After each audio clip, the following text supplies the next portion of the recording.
اللهم صل وسلم على سيدنا محمد وعلى آل سيدنا محمد. السلام عليكم ورحمة الله وبركاته.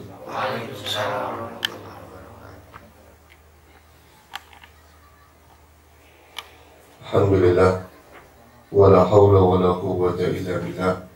Allahumma salli wa sallim ala sayyidina wa maulana Muhammad miftahi babi rahmatillah adada ma fi ilmillah salatan wa salaman daimaini bidawami mulkillah wa ala alihi wa sahbihi wa mawala amma ba'da. Ma'asyiral hadirin rahimakumullah, wabil khusus al-habib Mustafa al-Attas al-Ustadzna Sir al-Akh Uthman. Mudah-mudahan senantiasa semuanya dirahmati Allah Subhanahu wa Ta'ala. Syukur alhamdulillah, malam hari ini Allah Subhanahu wa Ta'ala mengumpulkan kita semua di majelis yang mulia.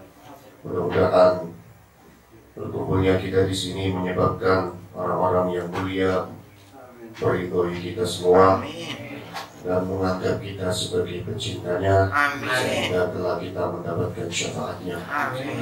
Ma'asyiral hadirin rahimakumullah. Pembacaan kitab Syarhul Ainiyah melanjutkan qasidah yang ketiga. Qala al-muallif rahimahullahu ta'ala wa nafa'ana bihi wa bi'awlihi fid dharain amin. Qala al-imam al-habib Abdullah bin Ali al-Haddad wa tajannubin wa tagharrubin wa taqallubin wa talawwu'in wa tawallu'in bi matami'in.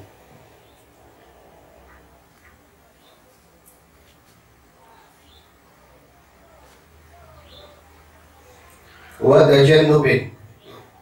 Kemarin 1 bulan yang lalu kita membahas tentang bagaimana perasaan yang dirasakan oleh Imam Al-Habib Abdullah bin Ali al-Haddad daripada perasaan sedih karena beliau merasa bahwa di zaman beliau orang yang ahlu thariqah, orang yang bisa menyampaikan seseorang kepada Allah Subhanahu wa Ta'ala telah tidak ada. Sudah tidak ada lagi di zaman Al-Habib Abdullah bin Alawi Al-Haddad, sehingga beliau merasa sedih.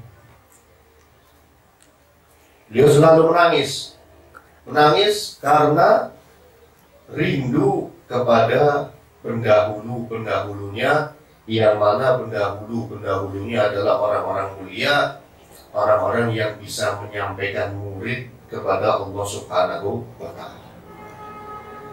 Jadi murid ini bahasa Arab dari kata aroda yuridu.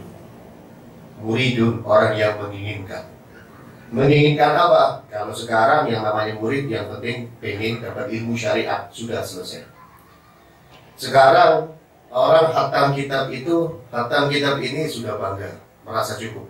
Kalau dulu bukan itu yang mereka cari.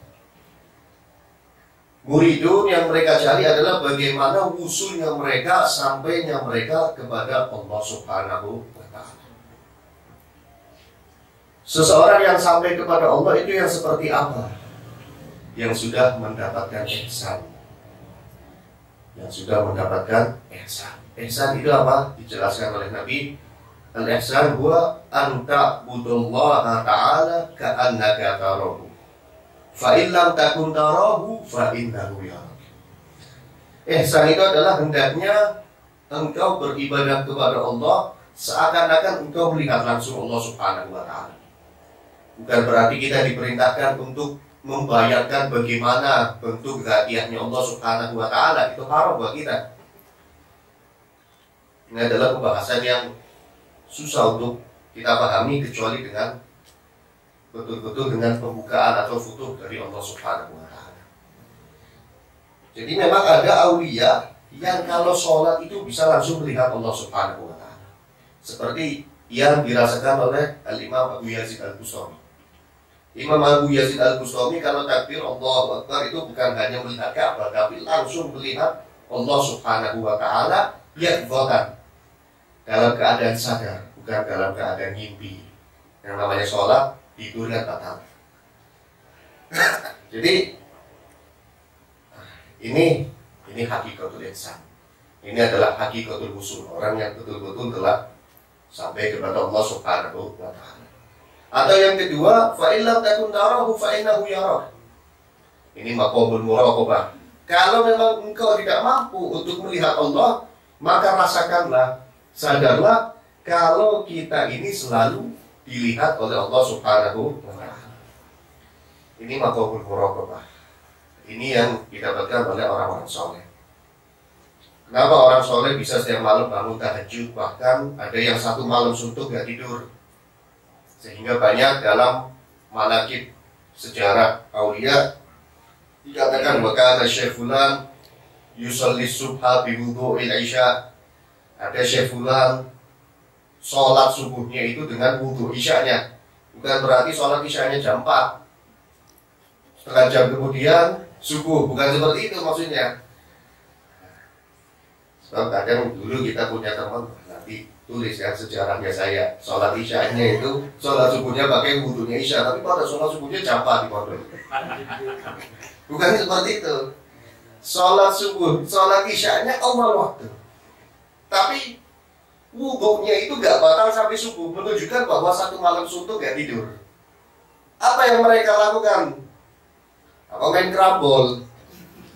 Apa ngopi sambil merokok sampai subuh?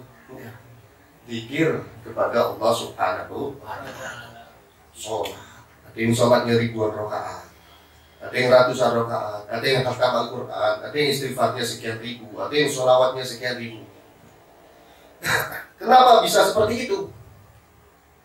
Karena selalu ingat, selalu sadar kalau dirinya itu dilihat oleh Allah Subhanahu wa taala.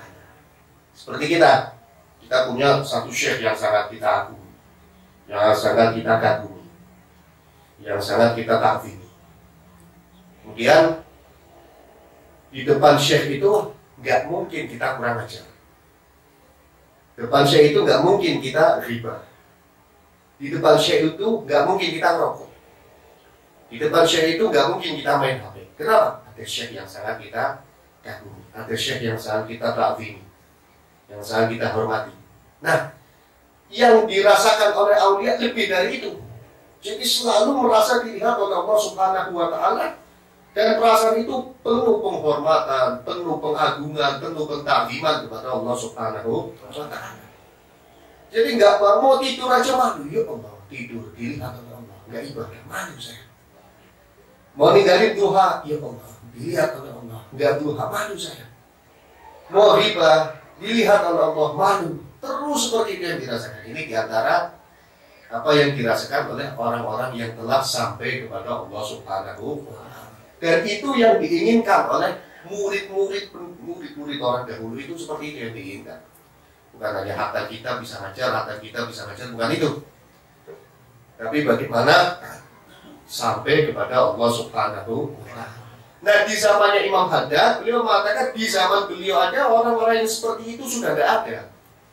Padahal Imam Haddad sendiri termasuk orang yang seperti itu, yang bisa menyampaikan murid-muridnya kepada Allah Subhanahu wa taala. Murid Imam Haddad itu sedikit, mungkin gak nyampe 10 orang. Di antara muridnya adalah Al-Habib Ahmad bin Zain Al-Habsyi dalam kitab ini.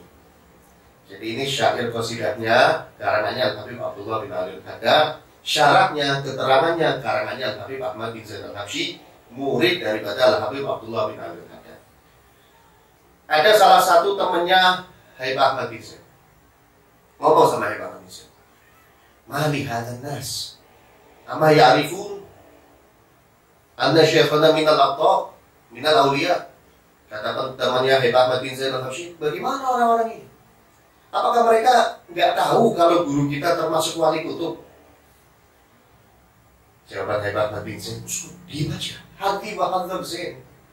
Bagianku sama bagianmu sudah bagus. Udah gak usah cerita-cerita kalau guru kita ini wali. Nanti kalau orang-orang tahu guru kita wali, kita susah mau ketemu. Lihat wajahnya aja susah. Kenapa? Karena tamunya banyak. Tapi nggak ada yang tahu. Jadi kita aja yang tahu." Jadi waktu itu Imam Haddad dianggap orang biasa sebagian. Sama sebagian orang Imam Haddad itu dianggap orang biasa. Setelah Imam Haddad meninggal, baru mereka tahu kemuliaan Imam Haddad, nyesel kenapa gak dekat sewaktu hidupnya. Nyesel kenapa gak dekat sewaktu hidupnya. Nah, karena Imam Haddad merasa sedih, merasa kalau di zamannya sudah tidak ada lagi ahlu thariqah. Pernah kita jelaskan apa itu thariqah kan? Jadi thariqah itu jalan yang menyampaikan seseorang kepada Allah Subhanahu. Sekarang banyak thariqah, Qadiriyah, Tijaniyah, Rifaiyah, Syadiliyah, Naqsyabandiyah, tapi bukan itu pembahasan kita di sini. Bukan itu yang dimaksud oleh Al-Habib Ahmad bin Zain Al-Habsyi. Bukan thariqah itu. Itu thariqah bagus, bukan sesat. Itu thariqah sesuatu yang mulia, bukan sesuatu yang kurang baik. Tapi di sini lebih dari itu. Kalau thariqah sekarang paling ikhwannya, pengikutnya di PA. Setelah di PA udah kamu nanti setiap sore baca sholawat 100, pagi 100, nanti sore la ilaha illallah 100, paginya la ilaha illallah 100, istighfarnya pagi sore 100, ya itu wajib ya. Nanti ada backup lagi untuk menambah wirid, selesai urusan. Tapi kalau thariqah dulu bukan seperti itu. Dari mulai bangun tidurnya diatur, waktu tidurnya diatur, makanannya diatur, wiridnya diatur, akhlaknya diatur. Itu thariqah dulu. Seperti yang diajarkan langsung oleh Syekh Abdul Qadir Jailani kepada murid-muridnya. Syekh Abdul Qadir Jailani itu muridnya menu makannya aja diatur masing-masing. Yang ini boleh makannya ini. Yang ini boleh makannya itu, ini, dan sebagainya. Sehingga ada seorang wanita menitipkan anaknya ke Syekh Abdul Qadir Jailani. Beberapa waktu setelah dititipkan, si ibu ini datang ke tempatnya Syekh Abdul Qadir Jailani ingin menjenguk anaknya. Ternyata anaknya ditempatkan di bawah, ditempatkan di kamar yang paling ujung, di pojok, sendirian. Saat itu didatengin anaknya, ternyata badannya jadi kurus luar biasa, tapi wajahnya bercahaya. Namanya ibu lihat anaknya kurus, gak tega. Ditanya sama ibunya, kenapa kamu kurus? Sebab saya wahai ibu, makannya aja diatur sama Syekh Abdul Qadir. Di antaranya nggak boleh makan yang bernyawa. Sekarang itu kan ada tirakat-tirakat gak boleh makan yang bernyawa. Ya itu ayam mati kan udah gak bernyawa, makan aja. Orang dulu itu gak makan yang bernyawa. Nanti gak makan, ada yang gak makan asin, ada yang gak makan manis, ada yang cuma putih. Itu memang ada ajaran seperti itu dari dulu. Tapi bukan untuk nyari kesaktian, bukan untuk nyari mahabbah, bukan untuk cari makan dunia, tidak. Itu semuanya dilakukan untuk menekan hawa nafsunya. Untuk menekan hawa nafsunya. Nah, ini sedikit cerita tentang hawa nafsu sebelum kita melanjutkan tadi tentang Syekh Abdul Qadir Jailani. Melawan hawa nafsu itu sesuatu yang paling utama dilakukan oleh seseorang yang ingin sampai kepada Allah Subhanahu wa Ta'ala. Melawan hawa nafsu. Bahkan orang-orang soleh itu melawan hawa nafsu sampai pada perkara yang mubah. Bukan perkara yang haram aja, bukan perkara yang makruh. Kalau melawan hawa nafsu karena nafsunya mengajak maksiat, itu adalah sesuatu yang wajib. Itu adalah sesuatu yang wajib, tidak perlu kita bahas. Melawan hawa nafsu karena nafsunya menyuruh kita untuk melakukan yang makruh, itu perkara yang sunnah. Ini melawan hawa nafsu dari perkara yang mubah. Contoh, lapar, pengen makan nasi, ganti nggak makan nasi, mungkin makannya ubi. Pengen makan tempe, ganti makannya tahu. Kalau lagi pengen makan tahu, makannya tempe. Pengen minum air itu, minum air putih dingin, minumnya air putih panas. Pengen minum air putih panas, dibalik minumnya yang dingin. Kalau nafsunya pengen teh, ganti kopi. Nafsunya pengen kopi, ganti teh. Terus seperti itu dilawan. Kalau yang mubah aja sudah bisa dilawan, apalagi yang makruh, apalagi yang haram. Itu sesuatu yang paling utama yang harus dilakukan oleh seseorang yang ingin sampai kepada Allah Subhanahu wa Ta'ala. Bahkan ada orang di luar Islam, termasuk umat Nabi Muhammad SAW. Cuma di zaman Syekh Saba tahun berapa, itu dalam di An-Nawadir tidak dijelaskan. Jadi ada seseorang, dia di luar Islam, dia bukan orang Islam, cuma punya kesaktian. Di antara kesaktiannya, orang sakit diobati dia langsung sembuh. Punya hajat apa, dia bisa menyelesaikan. Bahkan dia bisa terbang. Jadi kalau terbang tuh orang lihat semua. Kalau sekarang kan film-film terbang itu ada. Itu memang kejadiannya apa waktu terbang. Kalau keluar dari rumahnya langsung terbang. Akhirnya ada satu syekh merasa khawatir dengan keberadaan orang ini. Bukan khawatir nanti dia majelisnya sepi, enggak. Bukan khawatir nanti muridnya pindah semua, enggak. Dia khawatir ini orang kafir. Nanti akhirnya orang-orang Islam ini bisa sesat jadi pengikutnya dia, rusak keimanannya. Akhirnya syekh ini datang ke rumahnya ingin membunuh orang itu. Bunuh aja itu, bahaya ini, menyesatkan. Ketok pintu, kata orang yang sakti itu, ya taruh dulu itu pisaunya, nanti saya bukain pintu. Jadi dari dalam pintu udah tahu Pak, kali ini syekh, alim, ahli ibadah, yang ini orang di luar Islam. Tapi bisa tahu kalau syekhnya itu datang, oh, taruh dulu itu pisaunya, nanti saya bukain pintu. Sudah karena dia tahu adanya ditaruh di situ. Taruh, baru juga itu masuk. Ya sekarang saya mau masuk Islam. Kata syekhnya bingung lagi. Kenapa tidak dari kemarin? Kenapa tidak dari dulu kamu masuk Islam? Iya, engkau datang ke sini mau bunuh saya marah. Dan saya tahu maksud kamu ke sini mau bunuh saya karena saya bukan orang Islam. Langsung saya mengatakan jarang masuk Islam, jadi saya lawan. Selama ini saya bisa itu bisa ini karena selalu melawan hawa nafsu. Coba aja kalau lagi sakit melawan. Cuma kalau para aulia melawan hawa nafsunya tujuannya untuk mendekatkan diri kepada Allah Subhanahu wa Ta'ala. Kalau perkara-perkara yang mubah sudah bisa dilawan, apalagi perkara yang haram, apalagi perkara yang makruh, apalagi perkara-perkara yang menyebabkan dia meninggalkan sholat, menyebabkan dia meninggalkan sunnah, bisa sekali melawan yang enteng sekali. Tapi sekali lagi, kenapa para aulia bisa seperti itu? Karena muraqabah itu tadi, merasa selalu diawasi oleh Allah Subhanahu wa Ta'ala. Nah ini, itu syekh dulu itu menu makannya aja dia tuh. Kembali ke ceritanya Syabul Qadir.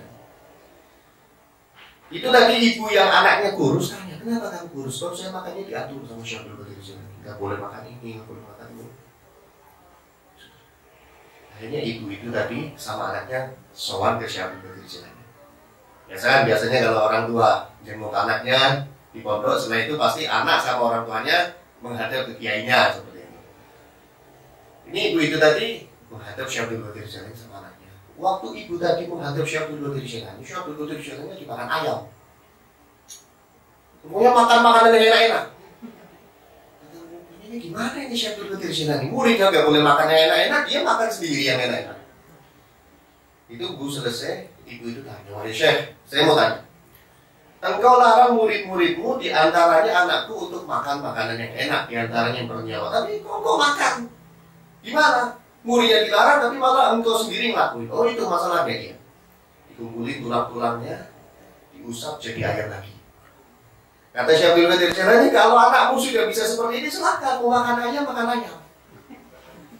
Makanya kan kalau baca manaqib Qadiriyah, manaqib Syabul Qadir Jailani identik ada ayamnya. Itu ceritanya seperti itu. Di antara keramatnya Syabul Qadir Jailani, tulang ayam bisa hidup lagi. Jadi kalau orang istiqomah baca manaqib, coba aja usap-usap ayam.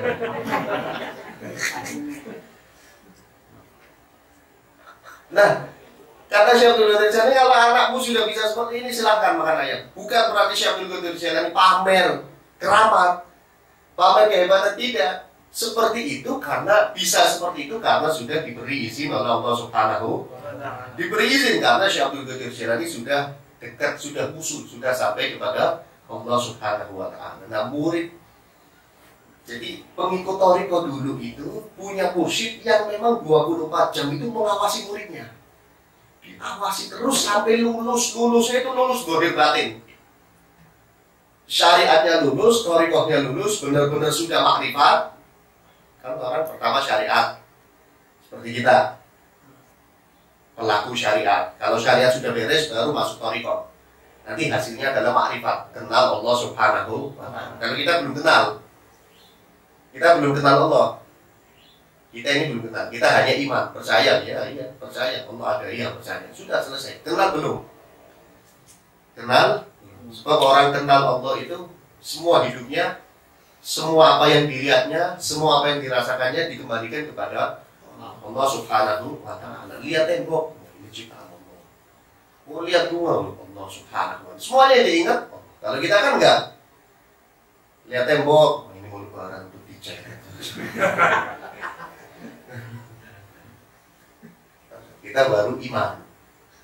Nah, Syekh dulu itu benar-benar menyampaikan muridnya kepada Allah Subhanahu wa Ta'ala. Kalau sudah sampai baru dilepas. Biar sampai diawasi 24 jam itu keberadaan muridnya. Diatur semua urusan muridnya. Sekarang nggak ada. Ada sekarang mursyid thariqah yang seperti itu. Selesai PA nanti wiridah di rumah. Nanti seminggu sekali ke sini ada majelis di sini. Nanti ziarah wali songo. Ya bagus. Bagus, tidak sesat. Cuman beda dengan apa yang terjadi pada zaman-zaman pendiri thariqah itu. Nah, karena Imam Haddad sedih, akhirnya beliau apa yang lakukan? Tajannub. Tajannub itu menghindar. Tajannub lil mu'adatin nafsiyah wal ma'lufatit tabi'iyyah wa tagharrab tajannaba lil mu'adatin nafsiyah wal ma'lufatit tabi'iyyah wa tagharrab anha. Imam Haddad akhirnya beliau menghindarkan diri dari sesuatu yang biasa dilakukan oleh jiwa-jiwanya manusia dan sesuatu yang dicintai secara tabiat, serta menjauh dari itu semua. Itu arti pertama. Wa tajannubi an ahli waqti wa ma hum alaihi minal kasali anil khair wal ghaflati anha. Atau juga yang dimaksud Imam Haddad adalah menghindarkan diri dari penduduk di zaman itu, dari orang-orang di zamannya. Bukan karena suudzon, bukan karena merasa beliau lebih baik, tidak. Sebab apa? Wa ma hum alaihi. Dan apa yang ada pada orang-orang di zaman itu. Apa sih yang ada di orang-orang di zaman itu? Zamannya Imam Haddad ini. Minal kasal, dari malas ibadah. Jadi Imam Haddad gak mau banyak bergaul, takut ketularan malas ibadah. Zamannya Imam Haddad katanya udah malas ibadah, padahal belum ada TV, belum ada Facebook, belum ada Twitter, apalagi Instagram belum ada laptop, belum ada Android, belum ada semuanya. Cuman orangnya udah mulai malas ibadah. Tapi kalau dibandingkan kita, ya jauh, mereka lebih rajin ibadahnya daripada kita. Itu sendiri sudah dihindari oleh Imam Haddad, takut ketularan, jadi malas ibadah. Wal ghaflati anhu, karena sudah lupa akan kebaikan. Makanya Imam Haddad itu pernah ngomong, aku kalau melihat keutamaan orang yang hidup di akhir zaman, pengen hidup di akhir zaman. Orang yang hidup di akhir zaman kan utamanya luar biasa. Termasuk orang-orang yang dirindukan oleh baginda Nabi kita Muhammad SAW. Termasuk orang yang dirindukan oleh Nabi Muhammad. Tapi kata Imam Haddad, kalau melihat susahnya orang yang hidup di akhir zaman, bukan susah dari segi ekonomi, susah dalam menjalankan syariat, susah dalam ibadah. Aku takut, gak kuat hidup di akhir zaman. Imam Haddad takut hidup di zaman sekarang, takut gak kuat. Nah kita malah menikmati, alhamdulillah sekarang ada handphone. Alhamdulillah sekarang bisa WhatsApp, kirim-kiriman film sama gambar. Wah, alhamdulillah ada Facebook. Wah, alhamdulillah sekarang hidup nikmat. Imam Haddad takut sama semua itu, takut. Karena apa? Itu bisa mendekatkan kita kepada Allah dan sebaliknya bisa menjauhkan kita kepada Allah Subhanahu wa Ta'ala. Dan hawa nafsu kita masih menjadikan perkara itu semuanya menjadikan diri kita takut jauh dari Allah Subhanahu wa Ta'ala. Buktinya apa? Saya kalau di Facebook itu yang saya share, yang saya tulis sesuatu yang baik, sesuatu yang manfaat, oke. Tapi giliran buka Facebook itu udah 100 orang, 1 jam, 2 jam, coba baca Quran. Coba baca Quran. Kalau pegang handphone, BBM-an 1-2 jam, wah ada masalah. Tapi coba pegang tasbih, setengah jam bisa lepas sendiri tasbih.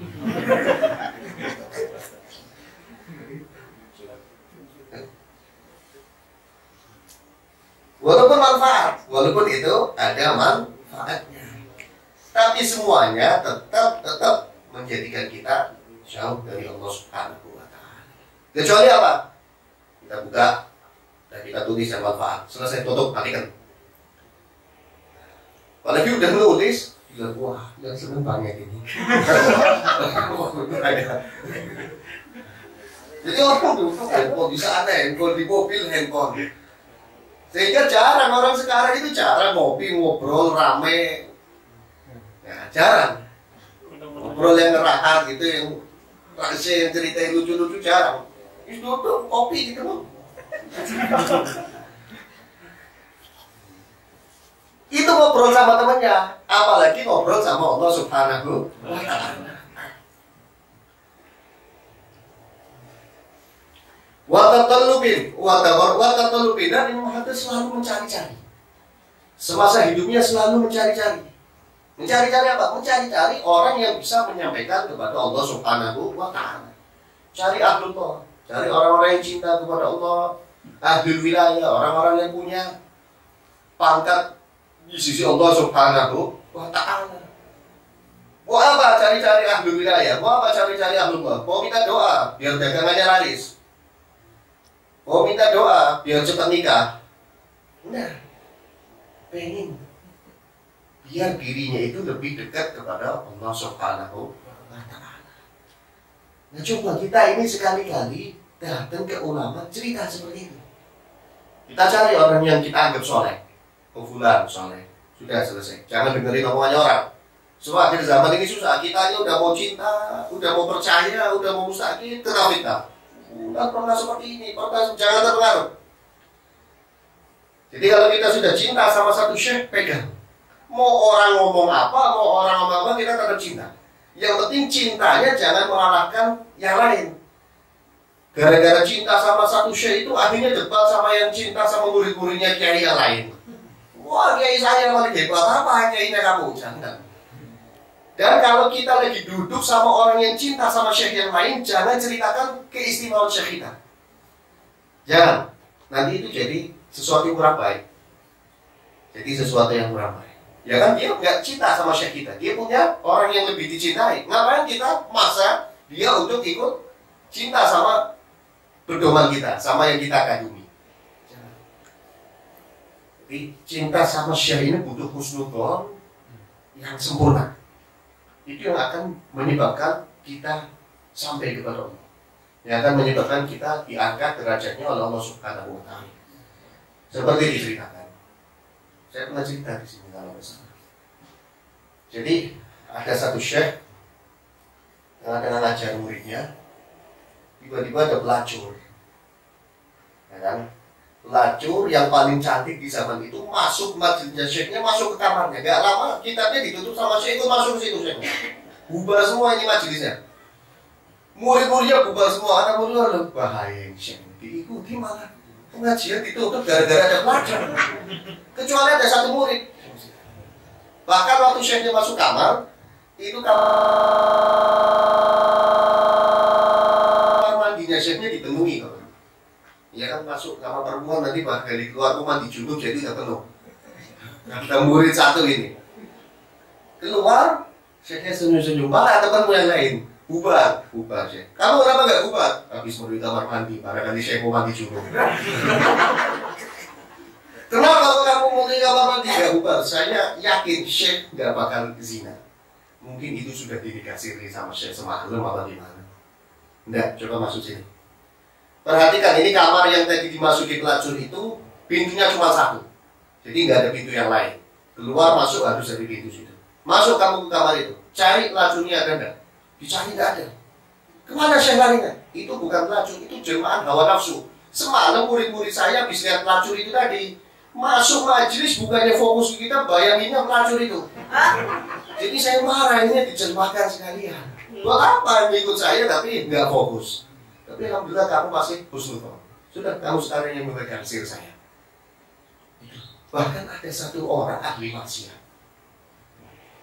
Ahli maksiat ya? Jalan, di tengah-tengah jalan dia lihat ada orang alim lagi berdiri depan rumah. Ini dalam hatinya orang ahli maksiat itu tadi terlintas sih ngomong, saya ini seumur hidup menggunakan badan saya semua untuk maksiat. Itu ada orang alim, mau saya lihat dari ujung kaki sampai ujung rambut. Mudah-mudahan berkat penglihatan saya kepada orang alim itu, Allah memberikan rahmat dan ampunannya kepada saya. Semua saya ahli maksiat. Dilihat itu syekhnya, dari kaki sampai rambut, lihat terus bolak-balik. Syekhnya bingung, ini orang lagi ngapain? Didiemin sama syekhnya. Waktu si ahli maksiat ini lagi melihat orang alim itu tadi, ternyata ada muridnya yang merhatikan. Setelah merasa cukup dengan penglihatannya, si ahli maksiat ini meneruskan jalan lagi ya. Disetok sama murid. Kamu ngapain tadi lihat guru saya dari atas ke bawah bolak-balik? Iya. Saya ini ahli maksiat. Saya lihat ada orang alim pas berdiri di depan pintu. Hati saya ingin lihat. Mudah-mudahan berkat penglihatan itu Allah ampuni saya. Karena dia orang alim, dia ahli ibadah. Sedangkan saya orang kotor. Itu ya. Langsung murid ini menghadap ke syekhnya. Kata murid, wahai syekh, tadi ada orang yang lihat engkau. Iya. Iya, tadi ada yang lihat dari atas ke bawah, itu pergi, nggak ngomong apa-apa. Iya, tadi saya tanya sama orang itu, kenapa kamu melihat guru saya? Dia jawab, lihat engkau ini karena pengen dapat ampunan dari Allah Subhanahu wa Ta'ala, sebab dia merasa dirinya banyak dosa. Itu penyebabnya, itu yang menyebabkan dia berhenti depan rumahku, melihat dari atas ke bawah seperti itu. Panggil suruh ke sini. Aku lagi nyari orang yang hatinya bersih seperti itu untuk memegang sir yang sekarang aku pegang. Untuk mendapatkan magom pangkat yang sekarang sedang aku dapatkan, yang sekarang aku dapatkan dari Allah Subhanahu wa Ta'ala. Dikejar sama muridnya orang ahli maksiat itu. Kamu dipanggil guruku, mau apa? Kamu akan mendapatkan sesuatu tanpa susah payah. Menghadap gurunya, langsung sirnya diberikan, jadi alim, dapat ilmu laduni, dapat futuh, meneruskan dakwahnya syekhnya, murid-muridnya pindah ke dia semua. Syekhnya langsung menghadap Allah Subhanahu wa Ta'ala. Jadi ini husnudzon sama syekh. Husnudzon sama husnudzon sama guru. Itu yang susah kita dapatkan itu. Yang susah kita dapatkan itu. Husnudzon sama guru. Saya husnudzon kata siapa? Sampai di mana tingkat husnudzonnya kita sama syekh kita? Sampai di mana percayanya kita sama guru kita? Dulu itu ada murid yang sama gurunya suruh bunuh ayahnya. Bunuh sana, bapakmu sekarang pulang ke rumah. Langsung murid ini pulang bawa pisau, masuk kamar. Ternyata malah ayahnya lagi hubungan sama ibunya. Dilihat ayahnya lagi hubungan suami istri sama ibunya, dipenggal dari belakang. Habis itu kepalanya dibawa ke gurunya. Wahai guruku, ini kepala ayahku. Loh, kenapa? Kata dikatamu kok suruh dibunuh ayahku. Ini sudah aku bunuh. Kaget juga guru. Coba dibuka, ternyata bukan ayahnya. Jadi ibunya ini lagi zina sama orang lain. Intinya apa? Percaya. Coba sekarang ada habib ngomong ke kita, sana mau pulang bunuh ayahku, mau nggak kita? Ada syekh ngomong kita, sana nggak mau pulang bunuh ibumu, mau nggak? Kalau orang dulu apa yang katakan syekh? Iya siap. Apalagi suruh nyerahin sertifikat rumah, ya enteng kalau dulu. Sekarang mikir-mikir, ini kok bangun majelis saya yuran 1 juta lagi gak full sini sampai. Itu mau minta syafaat sama syekhnya, ngimpi kita. Sebab ilmu itu sesuatu yang mahal. Ilmu itu lagi ngomong sama kita. Dan kita ngaji yang dapat ilmu. Setelah dapat ilmu kita mau amalkan biar kita dekat dengan Allah Subhanahu wa Ta'ala. Ilmu itu ngomong sama kita. Ilmu itu sekarang sedang ngomong sama kita. A'tini kullak u'tika ba'di. Kata ilmu, apa yang kamu miliki kasih sama aku semuanya. Kalau kamu sudah kasih sama aku semua yang kamu miliki, waktumu, hartamu, tenagamu, pikiranmu sudah kamu berikan semua sama aku, kata ilmu, aku akan kasih sedikit apa yang aku punya. Itu kalau kita ngasih semuanya untuk ilmu, ilmu baru akan ngasih sedikit apa yang dia punya. Nah kalau kita kasihnya sedikit, ya gak dapat apa-apa. Itu ilmu lagi ngomong seperti itu, kata Al-Imam Al-Muzani. Dalam kitabnya Mukhtasar Ihya Ulumuddin, beliau katakan seperti itu. Ilmu itu hakikatnya ngomong seperti kita. ngomong seperti itu kepada kita.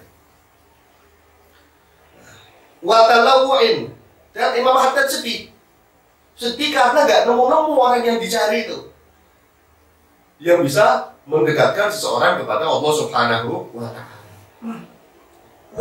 Wa tawallu'in bima tami'i. Dan setelah sedih, beliau mendapatkan cahaya.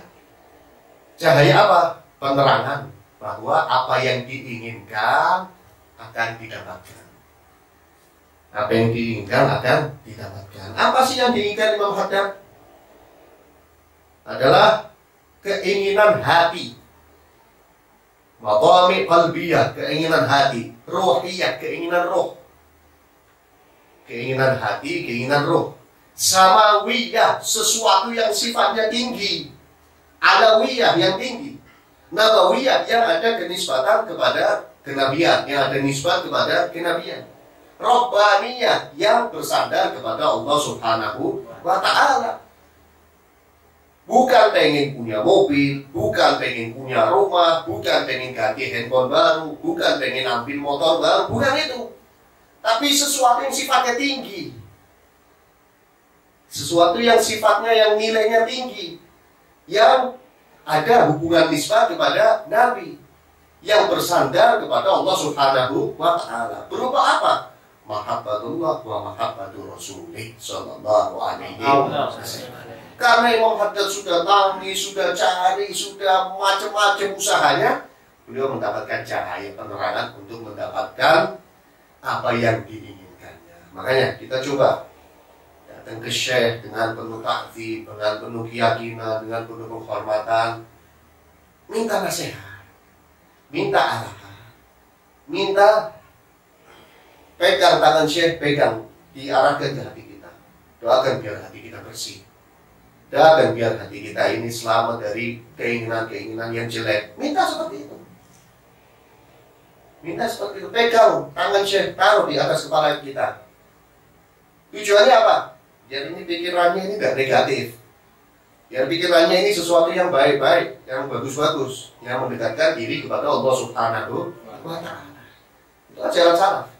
Biasanya anak-anak kecil kalau ketemu Syekh, ketemu Habib Wali, tangannya suruh pegang dadanya, pegang kepalanya. Itu tujuannya seperti itu.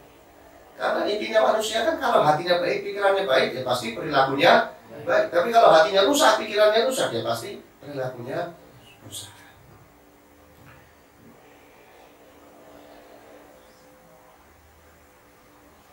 Yakfika mas'alati syuhuduka ma tara wallahu a'lam bis-shawab. Ya Rabbana tarafna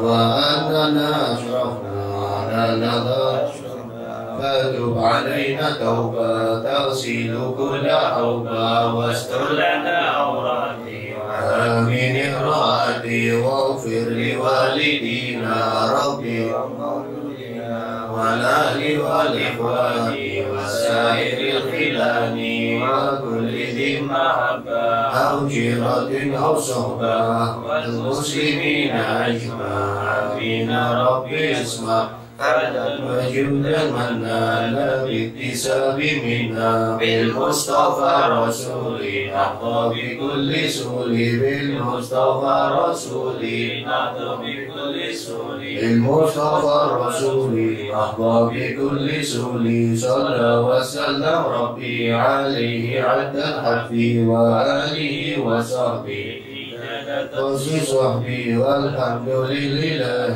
في البدء والتناهي والحمد لله في البدء والتناهي على دين يدخل المصالح والحق من محمد صلى الله عليه وسلم ثم على رحمة الله ومن الأنبياء والمرسلين ثم على آله وصحبه أجمعين ثم على رحمة الأولياء والشهداء والصالحين والأموات والمشركين والعاملين ثم على الوالدين ووالدي أمهات المؤمنين والمسلمين عامة.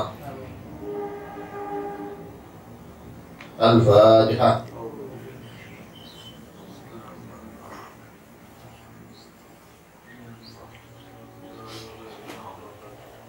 ربنا تقبل منا انك انت العليم وتب علينا انك انت التواب الرحيم سبحان ربك رب العزة عما يصفون وسلام على المرسلين والحمد لله رب العالمين بالله التوفيق والهداية والرضا لنا يا رب منكم السلام عليكم ورحمة الله وبركاته.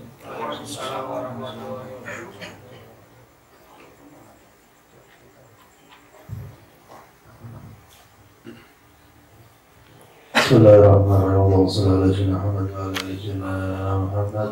الحمد لله رب العالمين. شاكرين الحمد لله يا رب لك الحمد جميعا وجلاله سلطان سبحانك لا ولا نفسك فلك الحمد حتى ترضى لك الحمد ولك الحمد ما ترضى. اللهم صل على محمد في الاخرين.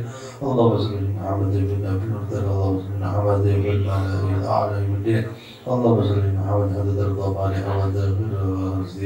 اللهم استغفرك ونستغفر ديننا وانفسنا واهلنا واولادنا واموالنا وكل سنة تنويهم كنا في أعمالك وجوارك يدك من كل شيطان مريض والجبارين أن يذجر كل نساء إنك على كل شيء قدير. اللهم جعلنا بالعافية والسلام وحكمنا عندك واستقامة وأنت مجيبتنا بالحال والمال إنك سميع. اللهم صل صلاة تنجينا من الأحوال والأفعال وتقضي لنا من جميع الحاجة وضرنا سمية في حياة البعض المبعد إنك سميع قريب مجيب الفاتحة واغفر ذنوب الخاطئات يا أرحم الراحمين يا أرحم الراحمين يا رحمين يا أرحم الراحمين. ربنا لا تزغ قلوبنا إذ هديتنا من أزواجنا وذريتنا ولمصيرنا ولمعلمنا ذلك أجمعين. ربنا ظلمنا أنفسنا لا تغفر لنا وترحمنا لنكونن من الخاسرين. ربنا آتنا في الدنيا حسنة وفي الآخرة حسنة وقنا النار. وصلى الله على سيدنا محمد وعلى آله وصحبه وسلم والحمد لله رب العالمين.